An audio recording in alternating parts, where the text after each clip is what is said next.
विश्वाम्बरो द्विजवरो जुगधर्मपालो वन्दे जगत्प्रियकरो करुणावतारो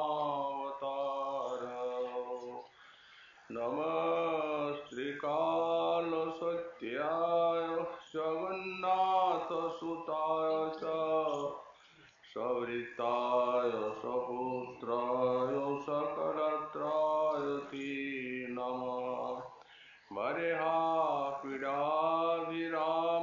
मृगमदतिलकां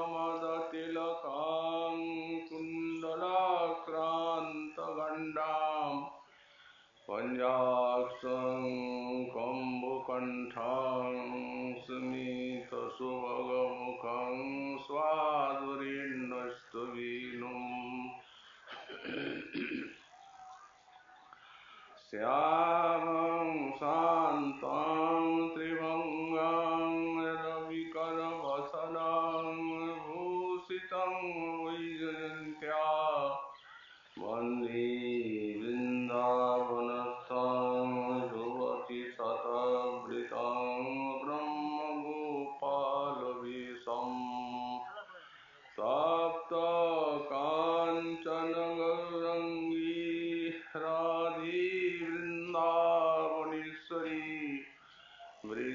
वृषभानुसुते देवी तं नमामि हरिप्रिये मूकं करोति वाचालं पङ्गुं लङ्घयति गिरिं यत्कृपातमहं वन्दे परमानन्दमाधवम् वाञ्छाकल्पतरुभ्यश्च कृपासिन्धुभ्य एव च पतितानां पावनेभ्यो वैष्णवेभ्यो नमो नमः हरिभक्ति पराजिता हरिनामपरायणा दुर्वृत्ता वा सुवृत्ता वा तेषां नित्यं नमो नमः नमः धर्माय महते नमो कृष्णाय वेदसे ब्राह्मणे ब्रह्मस्कृत धर्मान् वक्ष्ये सनातनान् नारायणं नमस्कृत्य नरं चैव नरोत्तमं देवीं सरस्वतीं व्यासं ततो जयोमुदीरये जय रूप सनातन भट्ट रघुनाथ श्रीदेव गोपाल भट्ट दास रघुनाथ हे छय गोसाई करी चरण वंदन जहाँ होती विघ्ननाश इष्ट पुरन दुर्गमी गतिमेन्द्र स्खलत्पादगतिर्मुहु सकृपा जुष्टिदानेन संत संतो अवलंबनम्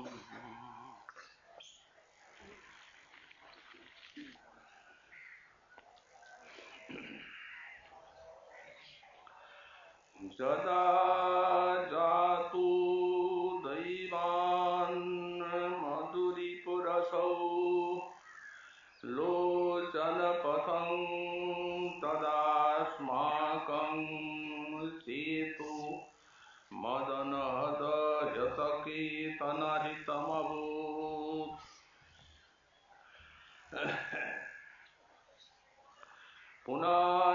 पुनर्जस्मिन्नेषा खनमपि दिशोरेति पदवीं विधास्यामस्तस्मिन्नखिलघटिका रत्नखचितः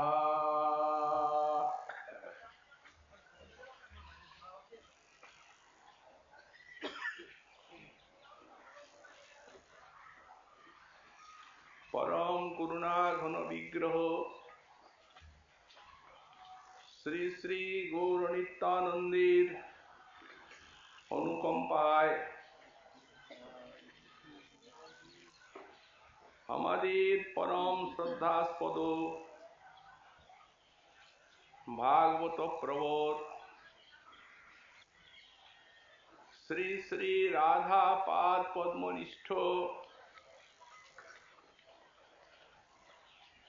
পরম ভজনানন্দী বৈষ্ণব প্রবর নিত্যধামগত শ্রী শ্রীল কৃষ্ণদাস মাঝরাজি বাবা মহারাজের তিরোধান তিথি উপলক্ষে আমাদের এই ভাগবতী সভার অনুষ্ঠান। এই অনুষ্ঠানে গত বৎসর আমরা পরম পূজ্যপাদ শ্রীল কৃষ্ণদাস কবিরাজ গোস্বামী চরণীর শ্রী শ্রী চৈতন্য চরিতামৃত থেকে মধ্যলীলা দ্বিতীয় পরিচ্ছেদ শ্রীমন মহাপ্রভু গম্ভীরাইলা সূত্র কিঞ্চিত আলোচনা করার সৌভাগ্য পেয়েছিলাম। এবারও আমাদের এই উপলক্ষে সেই মহাপ্রভুর গম্ভীরাইলা সূত্র এখানে আলোচনার বিষয়বস্তু। শ্রীমন মহাপ্রভু শ্রী নীলাচলে অবস্থানকালে তার শেষ দ্বাদশ বর্ষ ওই নিভৃত গম্ভীরা কক্ষে স্বরূপ দামোদর এবং শ্রী রামানন্দ রায়ের সঙ্গে যে মাথুর বিরহ কাতরা শ্রী শ্রী রাধারানী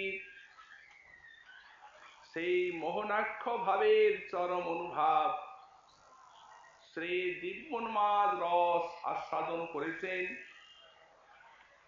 এইটি তাঁর শ্রী গম্ভীরা লীলা বলে খ্যাত। গম্ভীরা শব্দের অর্থ হচ্ছে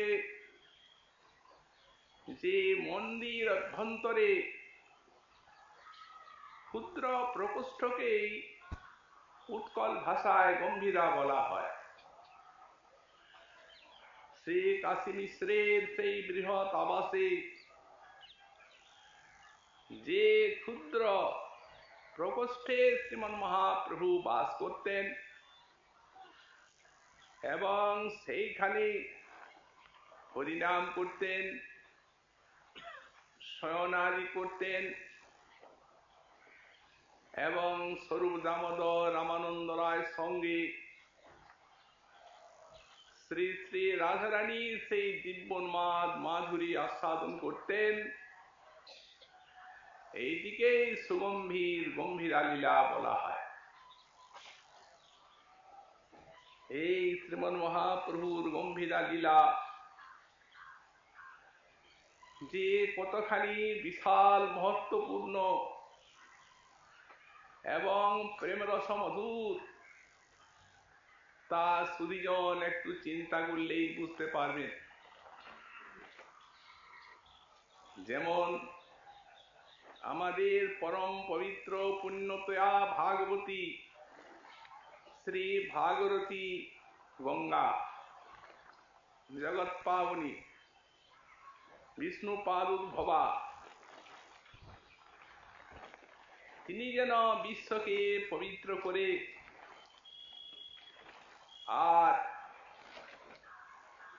পুণ্যময় স্ত্রী সমুদ্রে প্রবেশ করতেন, তেমনি শ্রী শ্রী যমুনা যিনি শ্রী কৃষ্ণের মধুর বৃন্দাবন লীলার পরম সাক্ষী।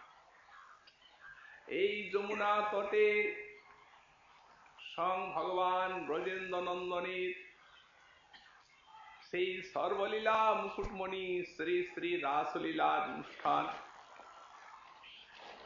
এই যমুনার তীরে কত কত বিবিধ কুঞ্জ বিলাস এবং যমুনার নীরে গোপীগণ সঙ্গে জলবিহার। সখাগণ সঙ্গী কত কত জলবিহার লীলা। সেই কৃষ্ণলীলার মহাপাবনী ক্ষেত্র শ্রী শ্রী যমুনা, তিনি যেখানে শ্রী গঙ্গার সঙ্গে মিলিত হয়েছেন সরস্বতী সহ, তাকেই বলা হয় ত্রিবেণী ক্ষেত্র প্রয়াগ। এটি হচ্ছে এই জন্যই তীর্থরাজ, যারা পুণ্যার্থী তারা সেখানে স্নানাদি করেন, পুণ্য অর্জন আদি করে থাকেন। আবার সেই যে মিলিত প্রবাহ বিশ্বপাবনী গঙ্গার এবং যমুনার, সেই প্রবাহ যখন আবার যে মিলিত হচ্ছেন সমুদ্রে, সে আবার এক মহা তীর্থ, তার নাম সাগর সঙ্গম। কত কত পুণ্য লোভাতুর মানব নরনারী সেখানে স্নান করছেন, পুণ্য অর্জন করছেন। কিন্তু এই যে গম্ভীরা, এখানে সেই প্রেম সিন্ধু শ্রী শ্রী শ্রীকৃষ্ণ চৈতন্য দ্বীপ, প্রেমের মহাসাগর, সে তার সঙ্গে এসে মিলিত হয়েছেন ওই ভাগীরথী ধারা, গঙ্গার ধারা এবং যমুনা ধারার মতো শ্রী শ্রী স্বরূপ দামোদর এবং রামানন্দ রায়। অনেক তীর্থযাত্রী পুরীধামে গমন করেন, দর্শন করেন পুরীধাম তারা, জগন্নাথ দর্শন করেন, সমুদ্র দর্শন করেন, স্নান অবগাহন করে পুণ্য সঞ্চয় করেন এবং সমুদ্রের সেই উত্তাল তরঙ্গমালা দর্শনে আনন্দ লাভ করেন। কিন্তু এই লবণ সিন্ধুর তটপ্রদেশে যে এই লবণ সিন্ধু অপেক্ষাও কোটি কোটি গুণ উচ্ছ্বাসময়ী সেই প্রেমের মহাসিন্ধু বিরাজিত, এই খবর কজন পুণ্যার্থী রাখেন? সেই লবণ সিন্ধু তটে সেই নিভৃত গম্ভীরা, যেখানে প্রতিনিয়ত উদ্বেলিত হয়েছে সেই প্রেম সিন্ধুর সঙ্গে ওই পাবনী গঙ্গা যমুনা ধারার মতো শ্রী স্বরূপ দামোদর রামানন্দ রায়ের প্রেম রসালা, তার তরঙ্গমালা নীরব এবং নিভৃত হলেও যারা রসিক ভক্ত তাদের হৃদয়ে বেলাভূতি নিত্য আন্দোলিত হয়। তারাই অনুভব করেন যে কি এই গম্ভীরা ক্ষেত্র এবং কত বিশাল, কত বিপুল আস্বাদনময় শ্রীমন মহাপ্রভুর এই গম্ভীরা লীলা। স্বরূপত ছিল কবিরাজ গোস্বামী পাদের বাড়ির থেকে আমরা জানতে পারি যে রাধারানীর যে সেই দিব্যন্মাদ রস এই গম্ভীরা ক্ষেত্রে শ্রীমন মহাপ্রভু আস্বাদন করেছেন। প্রায়শ ওই গভীর নিশীথে সেই সকল আস্বাদনের ধারা ছুটে চলেছিল। এই প্রসঙ্গে তিনি বলেন যে দিনে নানা সঙ্গে প্রভু হয় অন্যমনা, রাত্রি হলে বাড়ে প্রভুর বিরহ বেদনা। তখন সেই রামানন্দের কৃষ্ণ কথা আর স্বরূপের গান, প্রবল বিরহ বেদনায় প্রভুর রাখে পরাণ। অতএব সেই সময় রাত্রিকালেই বিরহ বেদনার ব্যাপ্তি অধিক। আবার কোন সময় বা দিবারাত্র চলেছিল সেই লীলা, সেও আমরা দেখতে পাই কবিরাজ গোস্বামী পাদের বাণীতে। উনি লিখেছেন, চণ্ডীদাস বিদ্যাপতি রায়ের নাকট নাটক গীতি কর্ণামৃত শ্রী গীত গোবিন্দ স্বরূপ রামানন্দ শনে মহাপ্রভু রাত্রি দিনে গায় শোনে পরমানন্দ। দিবারাত্র চলত সেই স্বরূপ দামোদর রামানন্দের সঙ্গ। তাদের সেই স্বরূপের মুখে চণ্ডীদাস বিদ্যাপতি জগন্নাথ বল্লভ নাটক গীতি কর্ণামৃত ইত্যাদি গান মহাপ্রভু শ্রবণ করতেন। আর রামানন্দ রায়ের মুখে শুনতেন অপূর্ব সব রসকথা, আর আস্বাদন করতেন রাধারানী সেই বিরহ রস। এইভাবে অবিচ্ছিন্ন দ্বাদশ বর্ষ কাল এই সুগম্ভীর গম্ভীরা লীলার আস্বাদনী এই গম্ভীরায় চলেছে। সুতরাং মহাপাবনী এই শ্রীমন মহাপ্রভুর গম্ভীরা লীলা রাধারানীর সমাধুরী আস্বাদন করেছেন, কিন্তু রাধারানীর যে দিব্যোন্মাদ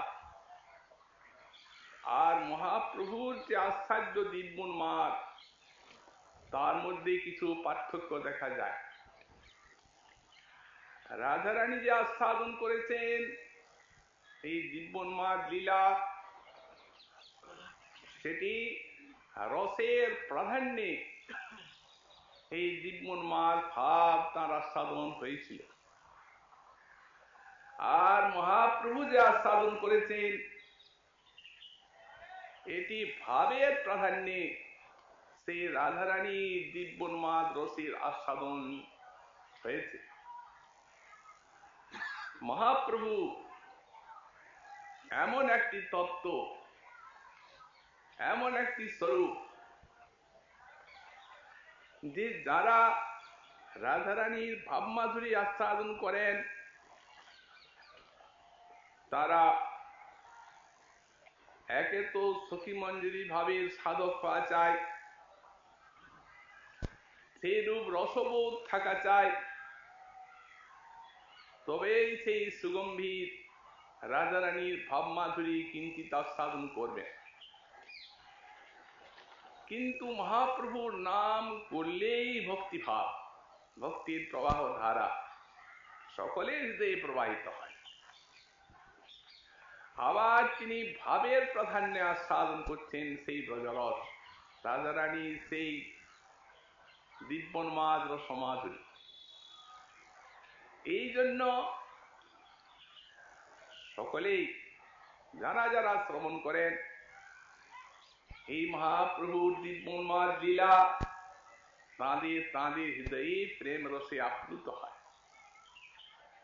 তাই এই যে মহাপ্রভুর গম্ভীরা লীলা, এই একদিকে সাধক ভক্তগণের শ্রী ভগবানের চরণে প্রেম প্রাপ্তি নিমিত্ত এর শ্রবণ কীর্তনের যেন একটা উচ্চকোটির বিষয়, তেমনি ভাবুক রসিক যারা, তাদের পরম আস্বাদ্য পরম রসময় বস্তু, ভাব বস্তু এই মহাপ্রভুর শ্রী শ্রী গম্ভীরা লীলা। নিভৃত নিশীথে শ্রীমন মহাপ্রভু এক সময় গম্ভীরায় বসে বসে আর রাধারানীর ভাবের রোদন করছেন। দুই পাশে বসে আছেন স্বরূপ দামোদর রামানন্দ রায়, আর মহাপ্রভুকে নানা বাক্যে সান্ত্বনা দান করছে। রাধারানীর ভাবে আবিষ্ট শ্রীমন মহাপ্রভু শ্রী জগন্নাথ বল্লভ নাটকের একটা শ্লোক পাঠ করছে। এই জগন্নাথ বল্লভ নাটক এটি শ্রী শ্রী রামানন্দ রায়ের রচিত। এটি তিনি প্রতাপপুত্র রাজার আদেশে শ্রী জগন্নাথের সেবার জন্য রচনা করেছেন এবং এর বন্দনাতে মহাপ্রভুর কোন বন্দনা শ্লোক নাই। এই জন্যই জানা যায় যে যখন মহাপ্রভুর সঙ্গে মিলন রামানন্দ রায়ের হয়নি, সেই গোদাবরী তটে তার আগেই তারই জগন্নাথ বল্লভ নাটকটি রচনা করা।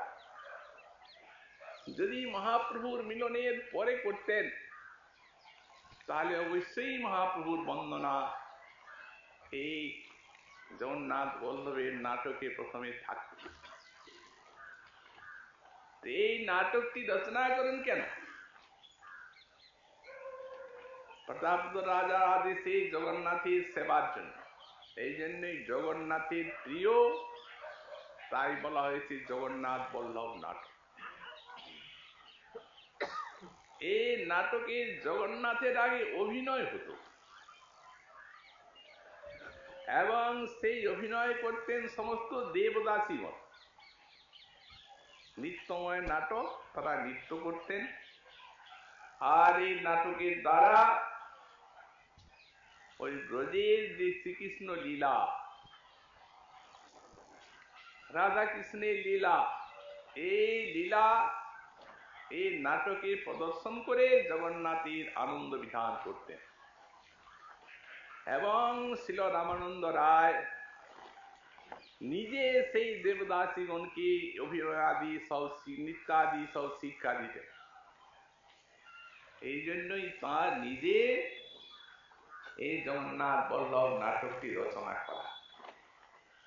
তো সেই জগন্নাথ বল্লভ নাটক আস্বাদন করেছেন মহাপ্রভু। তো একটা শ্লোক পাঠ করছেন, যদা জাতো দৈবান মধুরিপুরসো লোচন পথম তদাস্মাকং চেতু মদন হত কিনারিতমভূত পুনর্যস্মিন্নেষ খনমপি দিশোরেতি পদবিন বিধাস্যাম তস্মিन् অখিল ঘটিকা রত্ন খচিতঃ। রাজারানী বলছেন অসৌ মধুরিপু দৈবা যদা দৈবা अस्माकं लोचन पथम অভূত জাত, অর্থাৎ এই যে মধুরিপু শ্রীকৃষ্ণ, ইনি আমার শুভ উদ্দিষ্ট বশত যখন আমার নয়ন পথের গোচর হলেন, তদা মদন হত কেন अस्माकं চেত আহিত অপহৃতম অভূত। সেই সময় মদন আমার চিত্তকে হরণ করে নিল। যখন আমার শুভ উদ্দিষ্ট বশত শ্রীকৃষ্ণকে দর্শন করলাম, তখন দুষ্ট দুরাত্মা মদন আমার চিত্তকে হরণ করে নিল। পুনর্যস্মিন্নেষ খনমপি দিশোরেতি পদবিন পুনঃ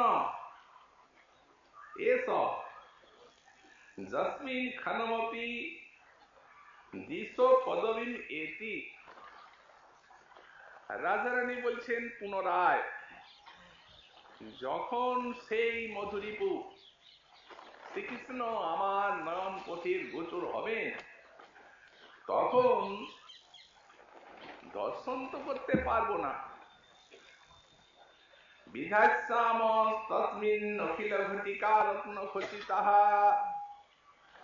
তখন সেই যে ক্ষণটি শ্রীকৃষ্ণকে দর্শন করিয়ে দেবে সেই ক্ষণটিকে, অর্থাৎ সেই মুহূর্ত, লব ইত্যাদিকে আর নানা রত্ন মাল্য অলঙ্কার ইত্যাদি দ্বারা খচিত করব, অর্থাৎ সেই ক্ষণটিকে সেবা করব। দর্শন করা তো হবে না। এটি হচ্ছে রাজারানীর পূর্বরাগের শ্লোক। পূর্বরাগেই বর্ণিত আছে এই জগন্নাথ বল্লভ নারায়ণ। তো এখন মহাপ্রভু আস্বাদন করছেন যে সেই রাজারানীর চরম বিরহ, সেই মাথুর বিরহ, মোহনাক্ষ ভাবের চরম অনুভাব, দিব্যোন্মাদ। তো যিনি দিব্যোন্মাদ রস আস্বাদন করছেন, তিনি এই পূর্বরাগের শ্লোকটি রাধারানীর উল্লেখ করে আস্বাদন করলেন কেন? এইরূপ প্রশ্ন আসতে পারে। এখন এ বিষয়ে এর উত্তর হচ্ছে এই যে আসলে এই প্রেমরস গোপীগণের দুই প্রকার। প্রথমত, একটি হচ্ছে মিলন রস, আর একটি হচ্ছে বিরহ বা বিপ্রলম্ব রস। এই বিপ্রলম্ব রস আবার চার প্রকার।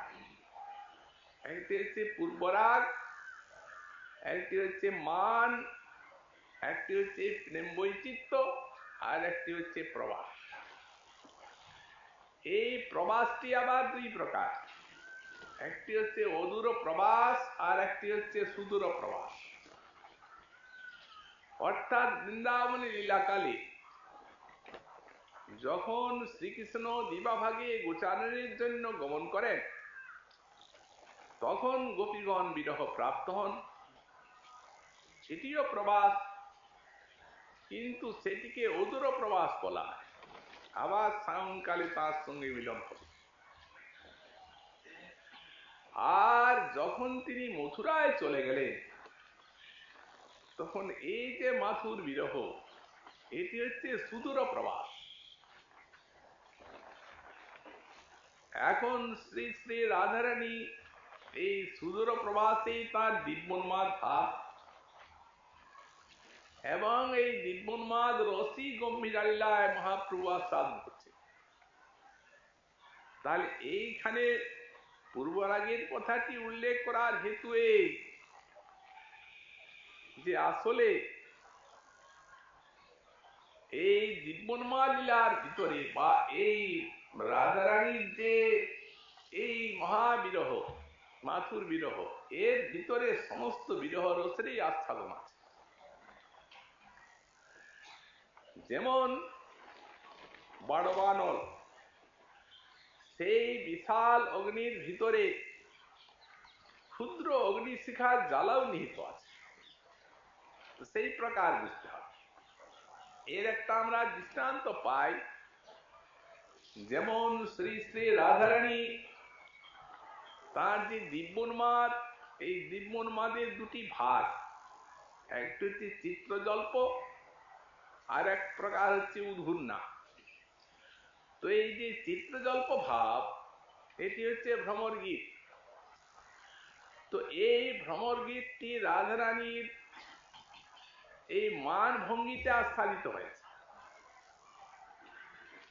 সুতরাং যখন মান ভঙ্গিও এর অন্তর্ভুক্ত আছে, মান তো এক প্রকার বিরহ, তো মানটিও যখন এর অন্তর্ভুক্ত আছে, তখন পূর্বরাগাদিও এর অন্তর্ভুক্ত আছে। সেইভাবেই শ্লোকটি পাঠ করছে।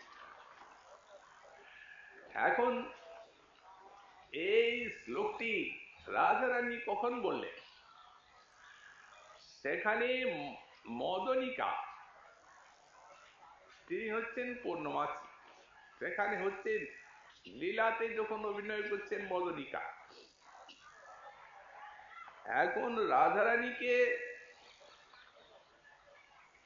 সেই মদনিকা পূর্ণমাসী দিদি বলছে, রাধারানী শ্রীকৃষ্ণ দর্শনে একটি সখীর নিকট প্রেম পত্র পাঠিয়েছেন কৃষ্ণের নিকটে, এবং শ্রীকৃষ্ণ তার ভাবমাধুরী পরীক্ষার জন্য প্রত্যাখ্যান করেছে। সেই সখীকে উপদেশ দিয়েছেন যে তিনি পতিব্রতা হয়ে আর এইরূপ আসক্ত হচ্ছেন কেন, অতএব তিনি পতিব্রতাবতীর পালন করুন। এখন তারপরে সেটি শুনে রাধারানী প্রাণত্যাগের জন্য উদ্যত। তখন মদনিকা তা পূর্ণমাসী দেবী বলছেন, রাধে দেখো, এই যে রঙ্গন কুসুম আছে, এই রঙ্গন ফুলের খুব সৌন্দর্য এবং গন্ধ, সেই রঙ্গন কুসুমের গন্ধে আকৃষ্ট হয়ে ভ্রমর তাতে মধুপানের লালসায় ছুটে যায়, কিন্তু রঙ্গন ফুলের সৌন্দর্য আছে, গন্ধ আছে, মধু নেই, মধু পায় না। ছুটে গেল সৌন্দর্য দেখে মধুপানের লালসায়, মধু তো পেল না, তার পরিবর্তে রঙ্গন ফুলের যে পরাগ, সেই পরাগে তার দেহটা ধূসরিত হল। তো তখন মধুকর কি করে, মধুকরটা ছেড়ে দেয়, রঙ্গন কুসুমকে ত্যাগ করে অন্য কুসুমে মধু সন্ধানের আশায় ছুটে যায়। তো তেমনি তুমি তো শ্রীকৃষ্ণের সৌন্দর্য দর্শন করলে, দর্শন করে আর তুমি আকৃষ্ট হলে, কিন্তু আকৃষ্ট হয়ে তুমি বুঝতে পারলে যে সেখানে মকরন্দ নেই, তাকে পাওয়া যাবে না। তো যখন তুমি বুঝতে পারলে যে তাকে পাওয়া যাবে না,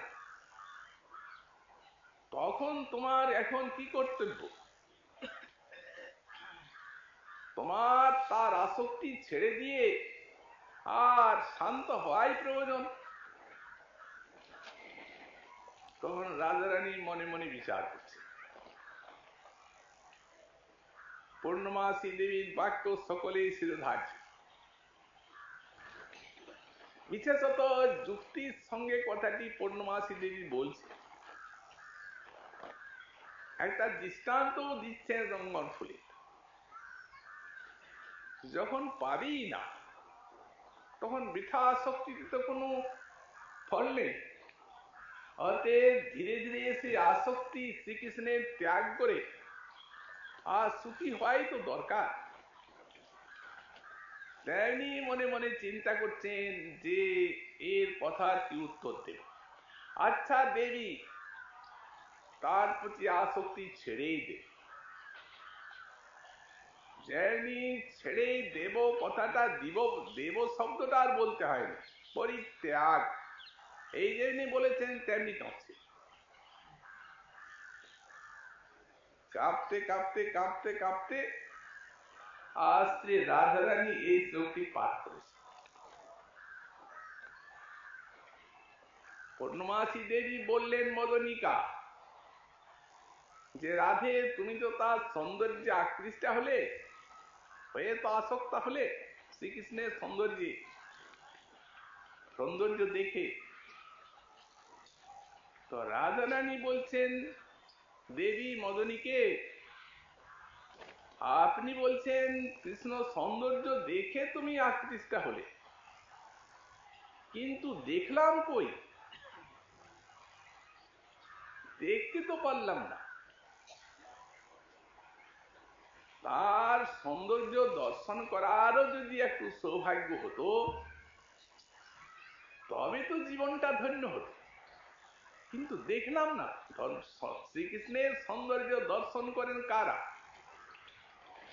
এর আগে যখন আমরা এর পূর্বে বিষয়টি আস্বাদন করেছিলাম পরমারাধ্য শ্রী শ্রী গুরু মহারাজের উৎসব উপলক্ষে, সেই সময় আমরা আলোচনা করেছি যে শ্রীকৃষ্ণের 5টা বিষয়: শব্দ, স্পর্শ, রূপ, রস, গন্ধ। মহাপ্রভু রাজরানীর ভাবে পঞ্চেন্দ্রিয়ের দ্বারা আস্বাদনের জন্য আকুল। তার মধ্যে একটি হচ্ছে রূপ সৌন্দর্য। তো এই সৌন্দর্য দেখে কে? চক্ষু দেখে, কান শব্দ বিষয় শ্রবণ করে। কিন্তু এই যে জগতের শব্দ স্পর্শ রূপ রস গন্ধ গ্রহণ করা, আর এই জগতের চক্ষু কর্ণ জিহ্বা নাসিকা ত্বক, এইগুলি তো জড় জগতের এই রূপ রসাদি গ্রহণ করে থাকে, কিন্তু এগুলি গ্রহণের নিয়ম আলাদা। আর শ্রীকৃষ্ণের রূপ রসাদি গ্রহণের বা অনুভব করার নিয়ম আলাদা। শ্রীমৎ গোস্বামী পাদ লিখেছেন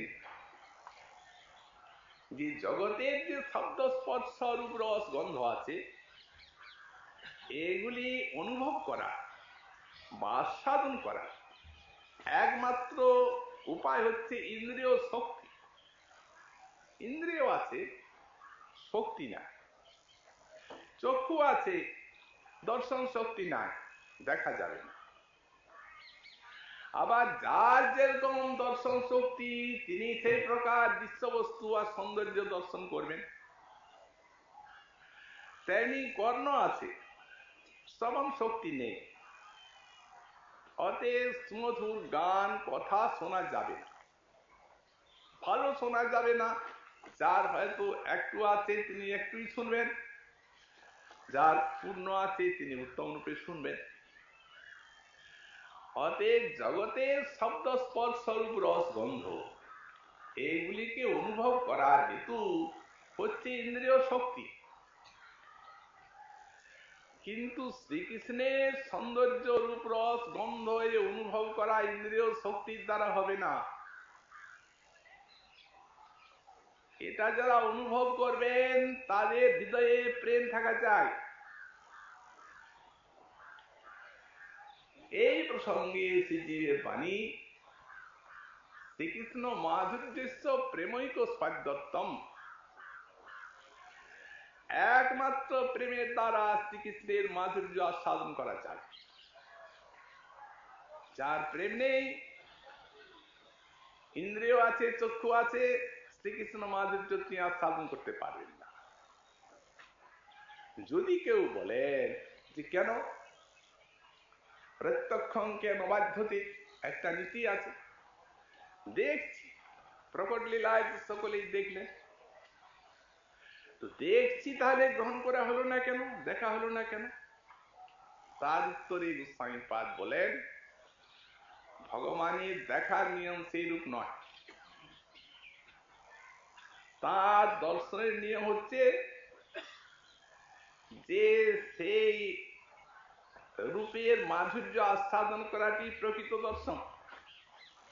না যদি হয় তো বলেন সাক্ষাৎকার ওপি অসাক্ষাৎকার তুল্য এব, দেখাও না দেখাও। যিনি শ্রীকৃষ্ণ দর্শন করলেন আর তার মাধুর্য আস্বাদন করতে পারলেন না, তার থেকে না দেখা ভালো। তার দৃষ্টান্ত অসুরেরা। অসুরেরাও তো শ্রীকৃষ্ণকে লীলাকালে, প্রকট লীলাকালে দেখেছে, কিন্তু আস্বাদন করতে পারে নাই। মাধুর্য এই জন্য লড়াই করেছে, যুদ্ধ করেছে। তাহলে এটি কি দর্শন হলো?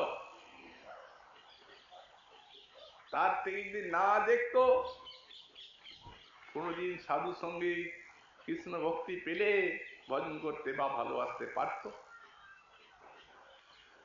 তো এই জন্যই বললেন সাক্ষাৎকারটি মাধুর্য আস্বাদ কৃষ্ণের বেলায়, এবং সেই মাধুর্য আস্বাদ হয় একমাত্র প্রেমের দ্বার। তো আচ্ছা, সব প্রেমিকেই কি শ্রীকৃষ্ণ মাধুর্য সমান আস্বাদন করেন? গোস্বামী পাদ বললেন না না, তা না। জৈস্য জাবান প্রেমা স তামান এব কৃষ্ণ মাধুর্য আস্বাদয়তি। যার যেমন প্রেম তিনি সেই অনুরূপ কৃষ্ণ মাধুর্য আস্বাদন করবেন, ন তু সর্বে সমানম, সব প্রেমিক সমান আস্বাদন করতে পারবেন না। তো প্রেম তো অনন্ত, প্রেমিকও অনেক। তাহলে প্রেম ছোট বড় তার পরিমাণ হিসাব করবে কে? মহাজনগণই করেছে। অনন্ত হলেও প্রেম মোটামুটি তাকে 4 ভাগে ভাগ করা যায়, যেতে পারে। একটি হচ্ছে অনুপরিমাণ প্রেম, এটি সাধক ভক্ত, যারা সাধনা করে আর প্রেম লাভ করছে তাদের অনুপরিমাণ প্রেমী হৃদয়ে আসতে পারে, কারণ তার স্বরূপটি হচ্ছে অনু। সুতরাং অনুস্বরূপে অনু থেকে বেশি অধিক প্রেম ধারণ করার ক্ষমতা তার হবে না। তবে যদি কেউ বলেন যে অনুপরিমাণ, তার আর কত মহত্ব, তার উত্তরে মহাজন বললেন, সেই প্রেম সুখ সিন্ধু, পাইয়া তার এক বিন্দু, সেই বিন্দু জগৎ ডুবায়। আপনি কি সারা বিশ্বকে প্লাবিত করবে একটা বিন্দু? সুতরাং কম নয়, বিশাল। আবার যারা পার্শ্বত আছেন, যেমন ব্যাস আছেন, নারদ আছেন, এদের মধ্যে আপেক্ষিক ন্যায়াধিকময়, কম বেশি। তো যারা পার্শ্বত আছেন ব্যাস সুকারি, তাদের এক প্রকার, তাদের অনু নয়, তাদের তার থেকে বেশি, যেমন আধার, কিন্তু কম বেশি। আর যার যেমন প্রেম তিনি আস্বাদন করেন তেমনি মাধুর্য। একমাত্র ব্রজবাসীগণে প্রেম মহান, কারণ বিশুদ্ধ মাধুর্যময় প্রেম রয়েছে। ব্রজবাসীগণে হচ্ছে প্রেম মহান, মাধুর্য আস্বাদন মহান। একমাত্র রাধা রানীতে প্রেম পরম মহান, একা। এই জন্যে শ্রী শ্রী রাধা রানীতে পরম মহান শ্রীকৃষ্ণ মাধুর্যের আস্বাদন। রাধা রানীর অখণ্ড মহাভাব, সেই অখণ্ড মহাভাবের দ্বারা শ্রী রাধা রানী অখণ্ড কৃষ্ণ মাধুরী পূর্ণতম রূপে আস্বাদন করে। অথচ এইখানে যে জগন্নাথ বল্লভ নাটকে রাধারানী পূর্ণমাসী দেবীকে বললেন যে তুমি বলছো আমি শ্রীকৃষ্ণের সৌন্দর্য দেখে আকৃষ্ট হয়েছি, কিন্তু শ্রীকৃষ্ণ সৌন্দর্য দেখলাম কই, দেখা তো হলো না। তো যদি রাধারানী পরম মহান শ্রীকৃষ্ণ মাধুর্য আস্বাদনের শক্তি ধারণ করেন, যদি ইন্দ্রিয় শক্তি শ্রীকৃষ্ণ মাধুর্য আস্বাদনের হেতু না হয়, একমাত্র প্রেমী শ্রীকৃষ্ণ মাধুর্য আস্বাদনের কারণ হয়, এবং রাধারানীতে যদি একা পরম মহান প্রেম বিদ্যমান থাকেন, তাহলে উনি কেন বলছেন শ্রীকৃষ্ণকে দেখলাম তো, কিন্তু দেখা তো হলো না, দেখতে পেলাম কই? এর কারণ কি? এর কারণই হচ্ছে শ্রী শ্রী রাধা রানীর হৃদয়ের কৃষ্ণ মাধুর্য আস্বাদনে অতৃপ্তি। যত বড় প্রেম, প্রেমের স্বভাব হচ্ছে এই অতৃপ্তি, এই তৃষ্ণা। প্রেম হচ্ছে তৃষ্ণাময়ী, অমৃতের সিন্ধু সমুদ্রের সম্মুখে বিদ্যমান, কিন্তু যার যতটুকু পিপাসা তিনি ততটাই তো আস্বাদন করবেন। ক্ষুদ্র মানুষ যতই পিপাসিত হোক, সেই অমৃত সিন্ধুর কতটা আস্বাদন করতে পারে? তা যত বড় কুক্ষি তত বড়ই তো নেবে, কিন্তু সমগ্র সেই অমৃতের সিন্ধুটাকে আস্বাদন করতে গেলে কতখানি পিপাসার দরকার, এবং সেই পিপাসা এক মহা শক্তিশালী পিপাসা, সেই অগস্ত্য ঋষির মত। তো শ্রী শ্রী রাধা রানী শ্রীকৃষ্ণ মাধুর্য আস্বাদনের পিপাসা, এটিকে সেই অগস্ত্য মুনির সঙ্গে দৃষ্টান্ত দেওয়া হয়েছে, যিনি গন্ডুসের 7 সমুদ্র পান করলেন। রাধারানী তেমনি দর্শন মাত্রে পূর্ণতম শ্রীকৃষ্ণ মাধুর্য সিন্ধু আস্বাদন করেন, কিন্তু অতৃপ্তি এত বেশি, বলেন দেখাই হলো না, দেখলাম কই।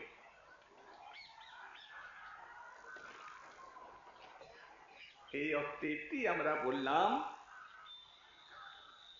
যে প্রেমের থেকে জাত, এবং যত বড় প্রেম তত বড় তত অতৃপ্তি, এবং এটি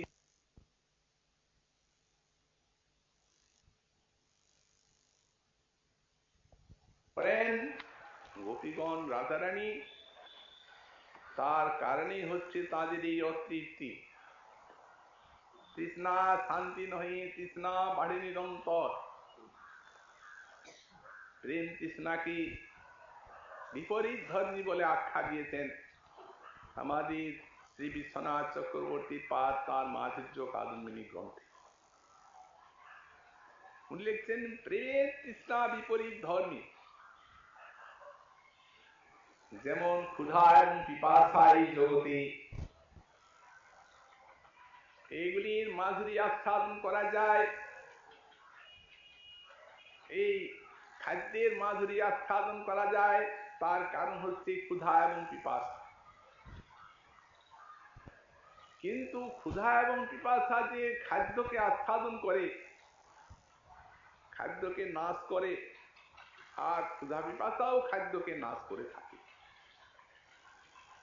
কিন্তু সেখানে প্রেমের রাজ্যে এই রীতিটা অন্যরকম।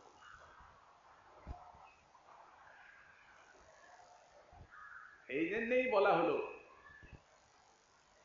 এই ক্ষুধা আর খাদ্য বস্তু উভয়ে যেমন উভয় হয় বিনাশকারী। ক্ষুধা নাশ করবে খাদ্যকে, আর খাদ্য নাশ করবে ক্ষুধাকে। খেতে খেতে উদর পূর্ণ হবে, আর ক্ষুধা থাকবে না, তখন অমৃতময় বস্তু দিলেও আর আত্মার না উপায় নেই। কিন্তু প্রেম রাজ্যে এই রীতি অতি বিলক্ষণ, প্রেমের রাজ্যে এই রীতিটা অন্যরূপ। সেখানে উভয় হয় বর্ধন কারণ, দুইটিকে বাড়ায়, অসীম রূপে বাড়ায়। যত কৃষ্ণ মাধুরীর আস্বাদন তত পিপাসা বাড়বে। তো যেখানে পরম মহান প্রেমে পরম মহান কৃষ্ণ মাধুর্য আস্বাদন, সেখানে পরম মহান পিপাসা। ওই পিপাসার পরিণতিতে রাধারানী বললেন দেখা হলো না। তাই বলছেন যদা অসৌ মধুরীপু দৈবাত अस्माकं লোচন পথ জাত। সেই মধুরীপু, এখানে মধুসূদন মধুরীপু। তো এখানে রাধারানী মধুসূদন শ্রীকৃষ্ণকে বলছেন। তো মধুসূদন তো শ্রীমন নারায়ণ, যিনি মধুদৈত্যকে নাশ করেছেন, সে তো ঐশ্বর্যের কথা। তো ঐশ্বর্যের যেখানে মধুসূদন কথা, যেখানে শ্রীকৃষ্ণকে বলা আছে, সেখানে আবার অন্য রূপ ব্যাখ্যা। সেখানে মধুসূদন বলতে এক কথায় ভ্রমরকে মধুসূদন বলা যায়। মকরন্দ রস আস্বাদন করে যে ভ্রমর, ব্রজবালাগণের যে শৃঙ্খ কমলের অদর সুধারস আস্বাদন করেন যে মধুসূদন, ইনি এদের মধুসূদন ব্রজগোপিকাগণ। আর ভক্তগণের জন্য মধুসূদন আবার ইনি। পরিণামা শুভং কর্মং আন্তানাং মধুরং মধু। অশুভ কর্মগুলি একে এই জন্যই মধুসূদন বলা হয় যে অশুভ কর্ম যেগুলি বা শুভাশুভ যে কোনো কর্ম, এই কর্মগুলি পরিণামী সবই অশুভ কর, কিন্তু ভ্রান্তানাং এগুলি মধুরং মধু। যারা ভ্রান্ত বিষয়ী মানুষ, তাদের নিকটে এই স্বর্গাদি সুখ, ভোগ সুখ যেগুলি কর্মফলের দ্বারা, শুভ কর্মফলের দ্বারা জাত হয়, তাদের নিকটে খুব আশ্চর্য মনে হয়, মধুরং মধু। তো যিনি এই প্রকারে মধুরং মধু, যিনি যে ভগবান শ্রীকৃষ্ণ, এগুলি সুদয়তি, অর্থাৎ এগুলিকে নাশ করে থাকেন নিজের ভক্তির স্বাস্বাদন দিয়ে। আর এই অশুভ যে ভ্রান্তগণের সুখকর যে সমস্ত কর্মফল জাত, এই বিষয়ে সুখকে নাশ করেন, এই জন্যেই তার নাম হচ্ছে মধুসূদন। রাজারানী বললেন মধুসূদন অর্থাৎ তাদের প্রেম মধু আস্বাদন ললু। কিন্তু তাকে নয়ন পথগোচর করলাম, দেখলাম এটি দৈবাৎ। দৈবাৎ শব্দের অর্থ হচ্ছে শুভাদৃষ্ট বটে, কিন্তু ভগবানের লীলার সঙ্গে অদৃষ্টের কোনো সম্পর্ক নাই। ভগবানের লীলা কর্মাতীত, কালাতীত, গুণাতীত। কর্মের সঙ্গে এর কোনো সংস্রব নেই, এই ত্রিগুণের সঙ্গে কোনো যোগ নেই, আবার কালের সঙ্গে কোনো সম্পর্ক নেই, মায়াই নেই যেখানে।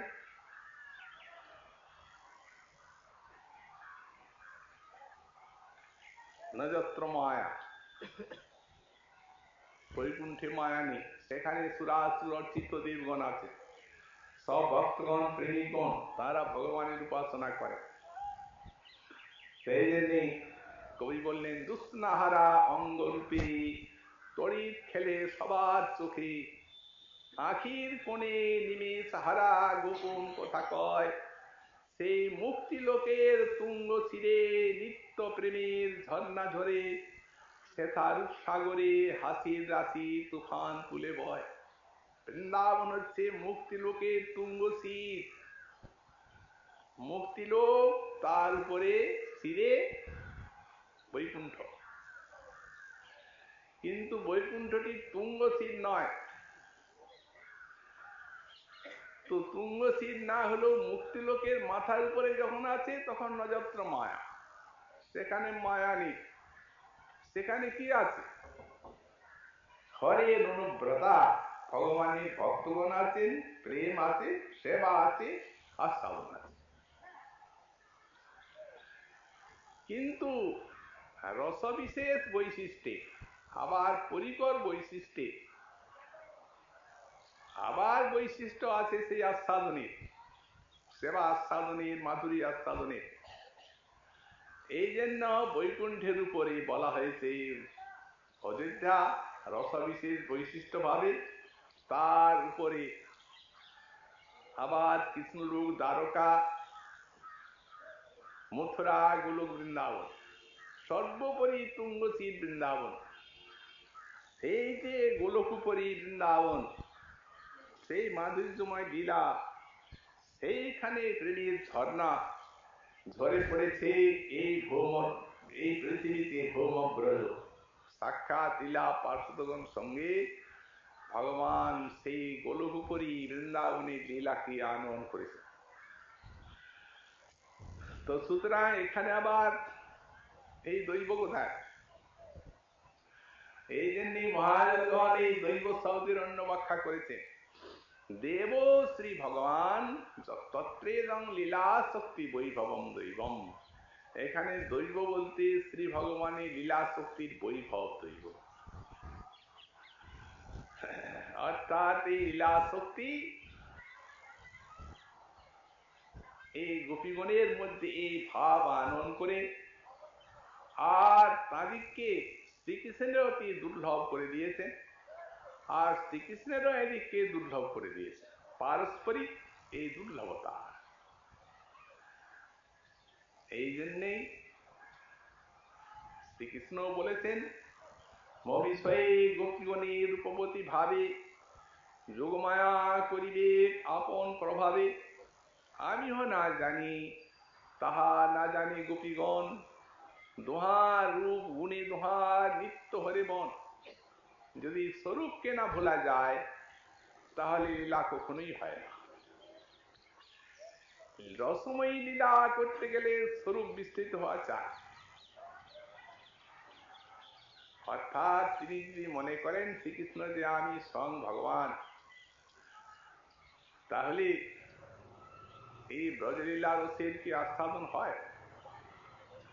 এই মোর পুত্র, মোর সখা, মোর প্রাণপতি, আর সেই স্রোতে তিনিও ভাসবেন তাদের পুত্র, তাদের সখা, প্রাণপতির মতো।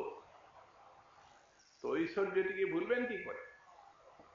ঐশ্বর্য তো সব প্রকার, তার ঐশ্বর্যকে ভোলাবে কি?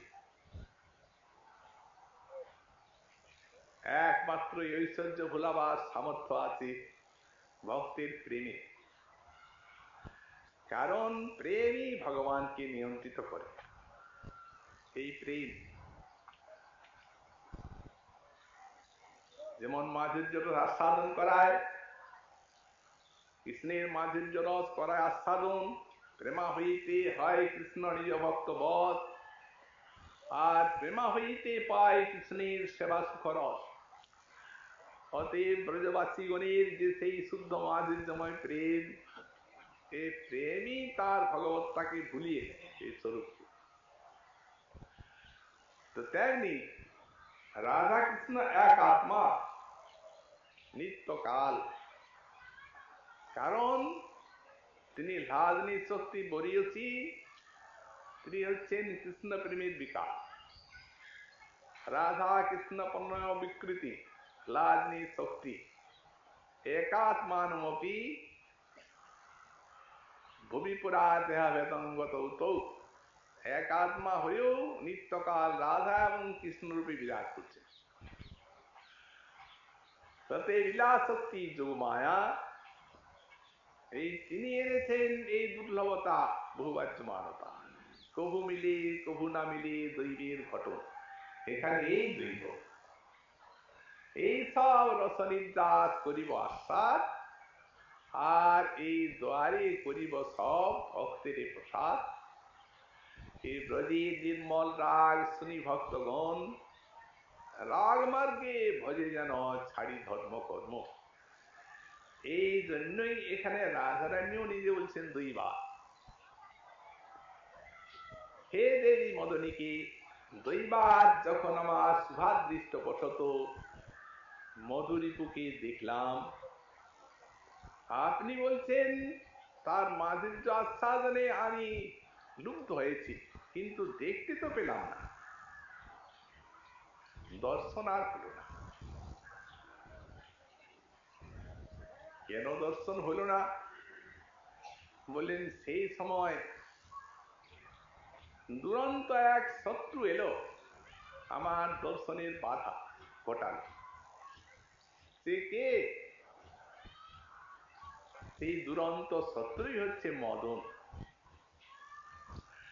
সেই দুরন্ত শত্রু আমার মদন এসে আমার বনটিকে এমন ভাবে হরণ করে নিল যে সেই মাধুর্যের সিন্ধু সম্মুখে এসে আমার ভাগ্যবশত উদিত হলেন, দেখা আর আমার হল না।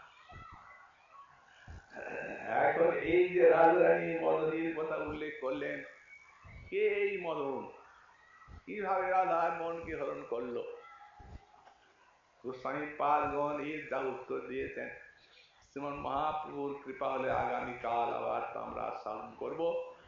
আজকে আমাদের শ্রী চরিতামৃত কথার এখানেই